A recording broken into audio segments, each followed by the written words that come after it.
Hadirin hadirat yang dimuliakan Allah Subhanahu wa taala. Kembali kita bersyukur pada Allah Subhanahu wa taala. Bapak Ustadz yang kami hormati, kemudian selawat dan salam tidak lupa pula kita sampaikan kepada baginda Rasulullah sallallahu alaihi wasallam dan mengucapkan Allahumma shalli ala sayyidina Muhammad wa ala ali sayyidina Muhammad. Assalamualaikum ya Rasulullah. Dibacakan oleh anak kita Raisya Razila Jasbi. Kepadanya kita Assalamualaikum warahmatullahi wabarakatuh.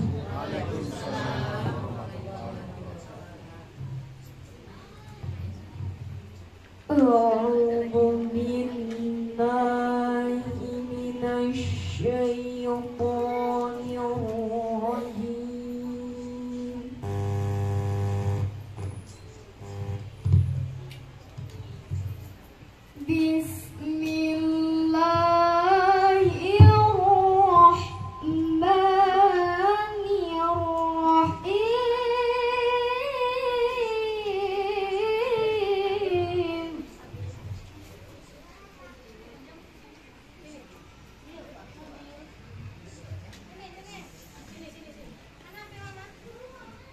وَإِذْ قَالَ لُقْمَانُ لِابْنِهِ وَهُوَ يَعِظُهُ يَا بُنَيَّ لَا تُشْرِكْ بِاللَّهِ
warahmatullahi wabarakatuh.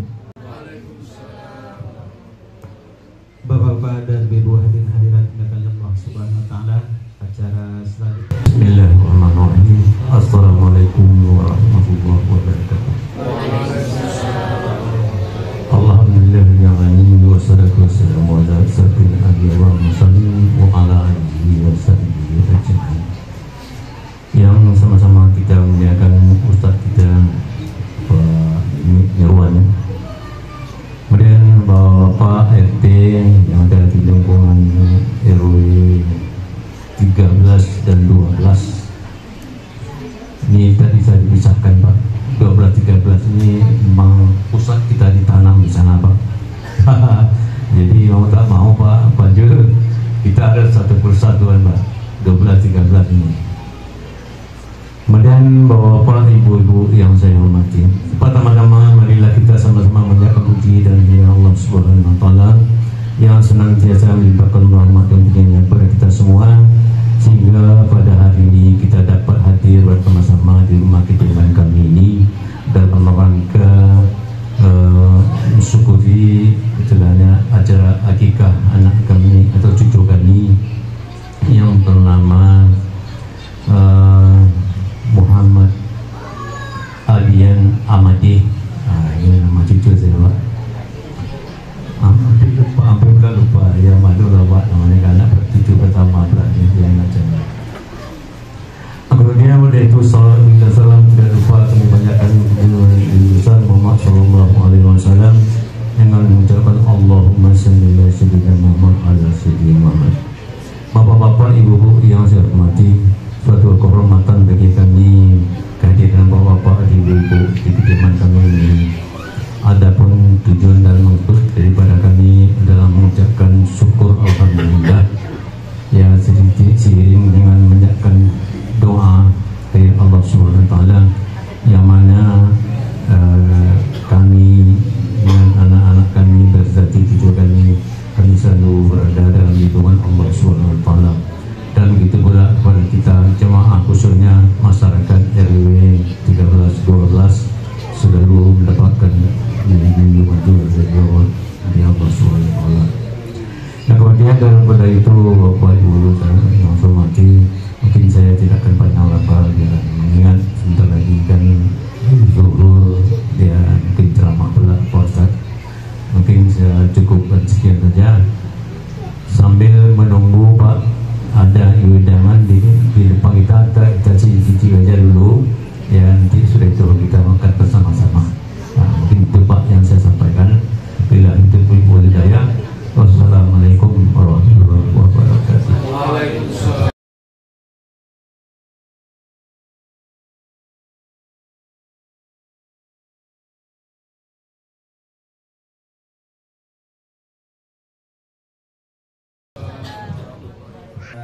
Acara selanjutnya yaitu tausiah untuk penceramah sekitar akikah yang akan disampaikan oleh Ustaz Ridwan MPD. Jadi kami persilakan dengan semuanya.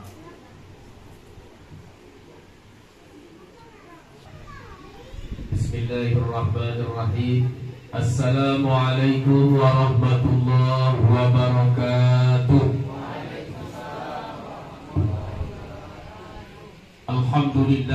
Alhamdulillahilladzi anzala as-sakinata fi qulubil mu'minin liyazdadu imanan ma'a imanihim. Ashhadu an la ilaha illallah wahdahu la syarika lah wa ashhadu anna Muhammadan abduhu wa rasuluh la nabiyya ba'dah. Radina billahi rabba wa bil islami dina wa bi Muhammadin nabiyyan wa rasulah. Yang sama-sama kita hormati sahibul bait, tuan rumah beserta seluruh keluarga besar yang hadir pada kesempatan ini. Yang kita hormati Bapak Ketua RW, Bapak-bapak Ketua RT, para tokoh agama, tokoh masyarakat, alim ulama, cerdik pandai. Besar tak dapat dihimbau gelar, kecil tak dapat disebutkan nama. encik-encik, puan-puan dan tuan-tuan, kaum muslimin dan muslimat, jemputan majlis yang dimuliakan Allah. Dan untuk orang yang bersyukur ini, Allah berjanji akan menambah nikmat itu. Namun bagi mereka yang kufur nikmat dari orang tersebut tidak. Tapi Allah mengancam, inna azabi lasyadid, sesungguhnya azabku amatlah pedih. Nauzubillah. Salawat dan salam mari pula kita sampaikan buat baginda Rasulullah sallallahu alaihi wasallam. Allahumma salli wa sallim ala sayyidina Muhammad wa ala ali sayyidina Muhammad. Semoga kita semua mendapatkan syafaat beliau di yaumil mahsyar nanti. Amin ya rabbal alamin.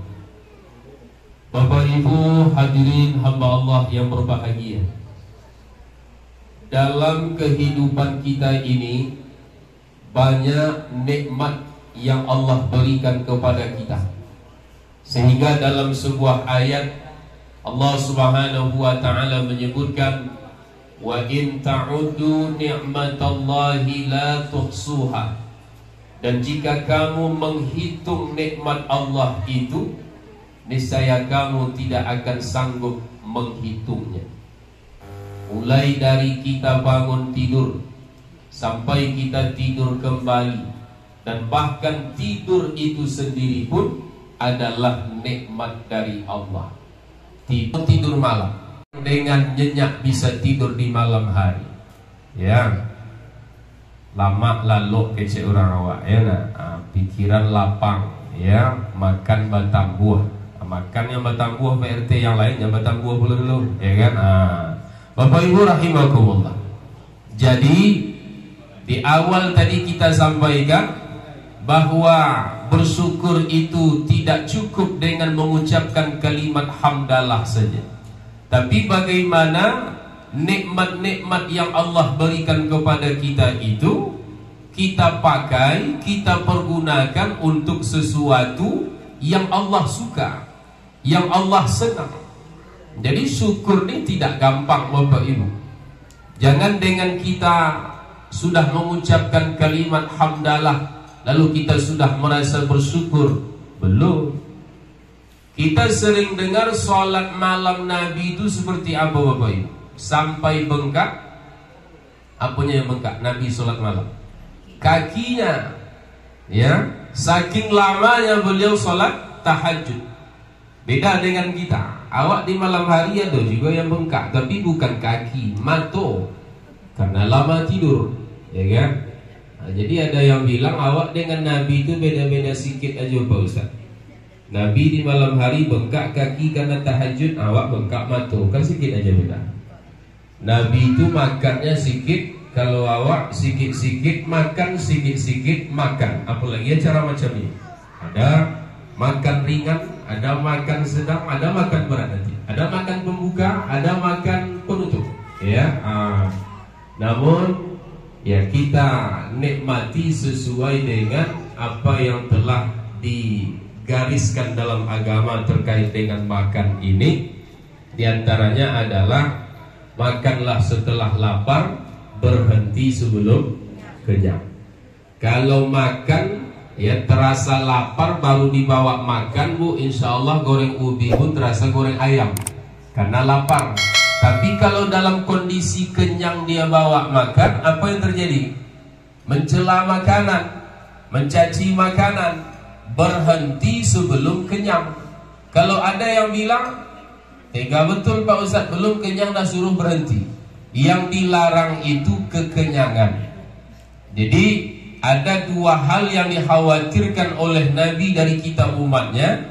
Yang pertama kekenyangan, yang kedua mudawamatun naumi, berkepanjangan. Amalkan, maka manfaat-manfaat yang dijanjikan oleh agama itu pun juga pasti kita rasakan. Sama dengan puasa, kata Nabi, sumu tasihu, berpuasalah kalian niscaya kalian akan sehat. Berpuasalah kalian niscaya kalian akan sehat. Ada yang punya pengalaman setelah kita berpuasa sebulan Ramadan, Pak Ustaz, satu keluarga demam, satu keluarga sakit. Ada yang macam itu, Bu, ya? Kita sudah siap berpuasa ini. Kata Nabi, puasa itu membuat sehat. Tapi kenapa setelah berpuasa itu bukan sehat yang kita dapat, tapi sakit? Apakah Nabi bohong dengan hadisnya? Na'udzubillah, tidak. Kalau tidak kita temukan manfaat yang disebutkan oleh Nabi itu, barangkali ada yang terlanggar oleh kita. Nah, salah satu ini juga terkait mentang-mentang tidak puasa lagi, ya, balas dendam ke makanan, pikasnya semua, Pak. Semua masuk ketika hari raya itu. Makanan berat, makanan ringan, makanan sedang tadi, semua jenis minuman masuk ketika hari raya itu tanpa rem. Sampai sarang burung pun diminumnya ketika hari raya. Ya, nah, ini yang tanpa rem seperti ini penyebabnya, sehingga dia tidak menemukan apa yang Nabi sebutkan tadi. Berpuasalah kalian, niscaya kalian akan sehat.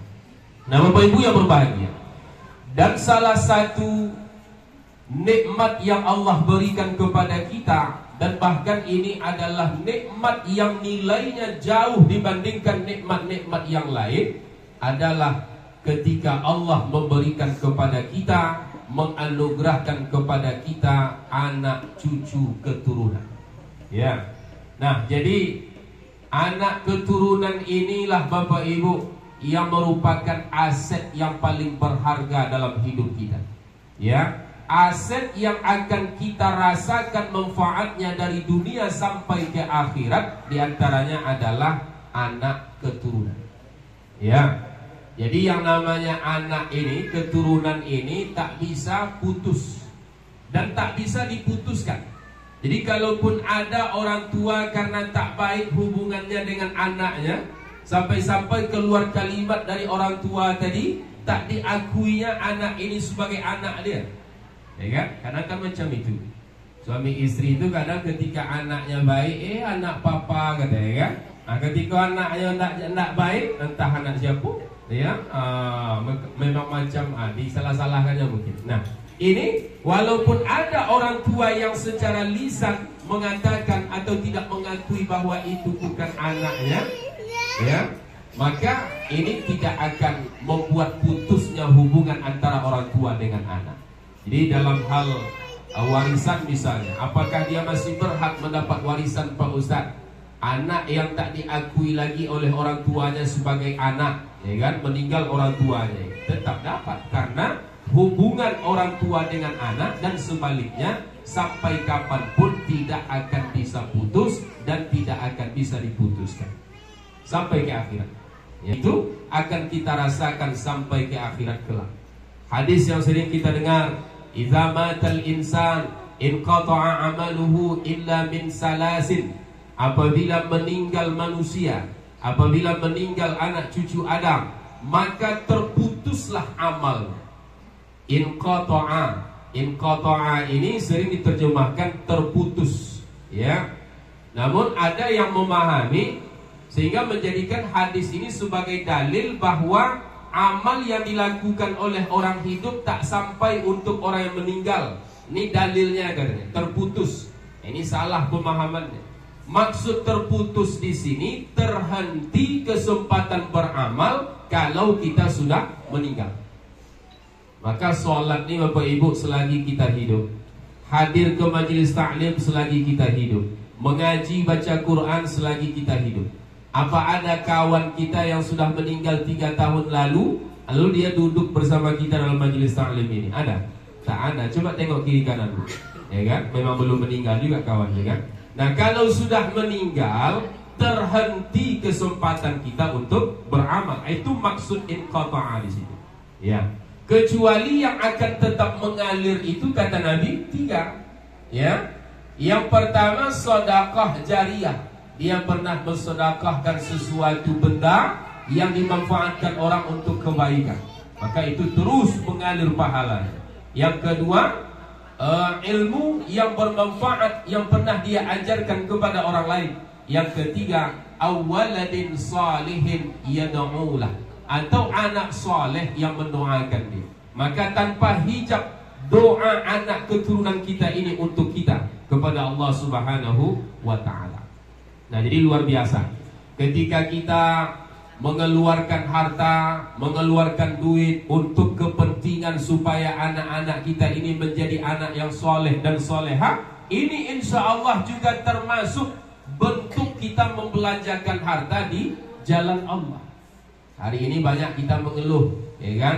Mahal sekolah, mahal pendidikan. Jangan lupa kita bahwa apa yang kita keluarkan dalam rangka menggapai cita-cita mewujudkan anak yang soleh dan solehah itu, ini adalah bentuk kita membelanjakan harta di jalan Allah Subhanahu wa Ta'ala. Nah, jadi insya Allah ini juga yang akan membuat harta kita ini berkah, Bapak Ibu. Ya, karena harta kita belanjakan di jalan Allah Subhanahu wa Ta'ala. Yang pastinya perjuangan kita untuk mewujudkan generasi yang soleh dan solehah ini, Bapak Ibu, tak sama dengan kita Bapak Ibu di waktu kecil dulu. Tantangan anak-anak kita hari ini lebih dahsyat. Jadi kalau ada kita orang tua menengok anak agak nakal, agak mada, agak susah diarahkan, lalu kita bilang, kita ingatkan dia, bapak tak ada seperti kamu dulu waktu kecil. Nah, ini orang tua tak paham. Zaman sudah sangat-sangat tidak sama, Bapak Ibu. Ya, tantangan anak-anak kita hari ini sangat dahsyat. Mereka hidup di zaman teknologi. Ya, maka mestinya usaha kita untuk menyelamatkan mereka ini harus lebih hebat. Jadi tidak bisa kita menyamakan dengan zaman kita dulu. Kalau kita dulu di waktu kecil-kecil itu apalah tantangan atau pengaruh tontonan. Mungkin ada kita yang punya pengalaman menonton dulu cuma sekali seminggu, Pak. Di rumah orang paling kaya di kampung, cuma dia, bapak dia punya TV. Ya kan? Nontonlah sekali seminggu, ramai sesak rumah. Ya kan? TV itu pun cuma dua warnanya, hitam dan putih. Antenanya dah tinggi mau sampai ke langit ke-7, semut-semut juga siaran. Ya kan? Channelnya pun cuma satu, TVRI nasional. Tak ada yang aneh-aneh dalam. Datuk Maringgi cuma dalam. Ya kan? Hari ini apapun yang ingin ditonton oleh anak-anak kita, tinggal tonton saja. Belum pandai dia tulis baca lagi, dibukanya YouTube tuh. Ya kan? Nampak dia simbol mikrofon di situ. Diketiknya, dipencetnya simbol mikrofon tuh. Ngomong dia, Upin Ipin nggak? Keluar Upin Ipin. Begitulah dia.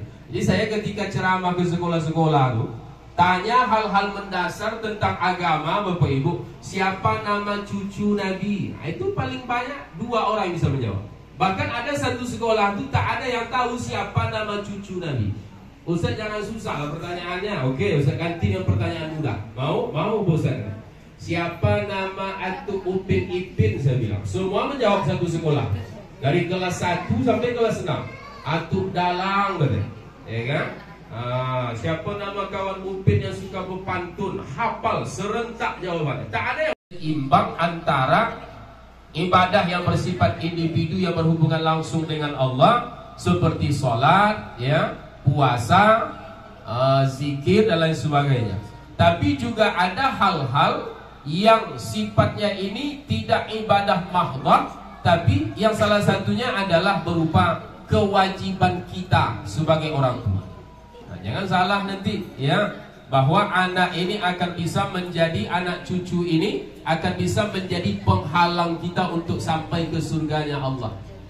Kok bisa begitu Pak Ustaz? Awak kan sudah bagus ibadah, masa dosa orang kita yang menanggung? Jadi bukan kita menanggung dosa orang. Nah, ini ibu-ibu tolong dipahami ini, karena viral juga dalam berumah tangga ini ya. Kalau mengenai duit, ibu-ibu ini dah tahu rumusnya. Duit suami, duit siapa Bu? Semangat jawab itu. Duit suami, duit istri. Duit istri, duit istri. Betul tuh Pak Ustaz, ya betul. Tanpa saya tanya pun ibu-ibu setuju atau tidak, ibu-ibu sudah setuju duluan, ya kan? Nah, lalu ada lagi yang viral, dosa istri itu juga dosa suami. Nah, ini agak mesti kita luruskan, ya. Ketika istri tak sholat, ketika istri tak berhijab keluar rumah, menutup aurat, itu menanggung suaminya itu, ya kan? Ini tak benar, ya. Wala taziru waziratu wizra ukhra. Seseorang tidak akan menanggung dosa orang lain. Ya. Istri yang tak sholat, istri yang tak menutup aurat keluar rumah, apakah suami yang menanggung dosanya tidak sholat tadi? Apakah suami yang menanggung dosanya tidak menutup aurat tadi? Tidak. Lalu apakah suami mendapat dosa? Mendapat dosa apabila suami tidak memberikan pengajaran, tidak memberikan nasihat, tidak mementingkan bagaimana istrinya ini taat kepada Allah. Nah, lalai dengan kewajiban itu kenanya suami tadi. Bukan berarti suami yang menanggung dosa istri, tidak. Bapak Ibu yang berbahagia, kita sebagai orang tua tentunya ada amanah, ada kewajiban, ada hak yang harus kita berikan kepada anak cucu kita, kepada keturunan yang Allah titipkan kepada kita. Maka dalam hadis itu Nabi katakan, setiap anak yang lahir tergadai dengan akikahnya. Ya, maka diakikahkan anak yang lahir itu pada hari yang ke-7 dari kelahirannya, atau pada hari yang ke-14, atau pada hari yang ke-21. Nah, maka kata ulama, inilah waktu-waktu yang afdal, waktu-waktu terbaik, waktu-waktu utama untuk dilaksanakannya akikah. Pada hari ke-7, pada hari ke-14, atau pada hari ke-21. Ya. Kalau belum ada kemampuan Pak Ustaz, maka sebagian besar ulama berpendapat boleh akikah itu dilakukan walaupun sudah lewat 3 waktu terbaik ini. Ya kan? Banyak kita orang tua di masyarakat juga kita melihat mengakikahkan anak itu, kalau anak itu laki-laki bersamaan dengan ketika dia sunat Rasul, ketika khitan, ya kan? Kadang banyak juga yang ikut-ikutan Bapak Ibu, karena tetangganya membuat acara khitan anak bersamaan dengan sunat Rasul, ya kan? Maka dia buat pula begitu. Tapi kadang ada juga yang tak paham. Saya pernah itu ada tetangga, Pak Ustaz, awak besok membuat acara juga. Acara apa Pak? Acara khitan anak sunat Rasul, sekaligus dengan akikahnya Pak Ustaz. Sama dengan tetangga kita kemarin katanya. Kata maknya, kata bapaknya, nak, kamu jangan tinggalkan sholat lagi, kamu ini sudah sunat. Ya kan? Kan masih ada seperti itu ya Bu ya. Jangan tinggalkan sholat nak, kamu sudah sunat. Jadi seakan-akan orang tua ini menganggap anak itu wajib sholat kalau sudah sunat. Ini tak benar. Ya, tanda balik, tanda mukallaf itu 2. Untuk anak laki-laki 2, untuk anak perempuan 2. Tidak ada tanda balik itu sudah sunat begitu. Anak-anak kita pintar hari ini. Kalau dia tahu bahwa sholat itu wajib setelah dia disunat, nanti dimintanya sunat itu ketika kuliah S2. Kan kacau gila. Maka ini tak benar. Jadi bukan tanda balik itu setelah disunat begitu. Nah Bapak Ibu rahimakumullah. Kemudian kata Nabi lanjutan hadis tadi, di saat dilaksanakan akikah itu juga dicukur rambutnya. Jadi rambut bawaan lahir bayi itu dicukur habis. Walaupun pada acara akikah ini biasanya simbol saja. Makna dari dipanggil. Ini juga yang harus kita panggil. Nama yang telah kita berikan dengan nama yang bagus tadi, kita panggil dengan paham-paham yang mengatasnamakan Islam, tapi sebenarnya itu keluar dari tuntunan agama Islam. Maka hati-hati.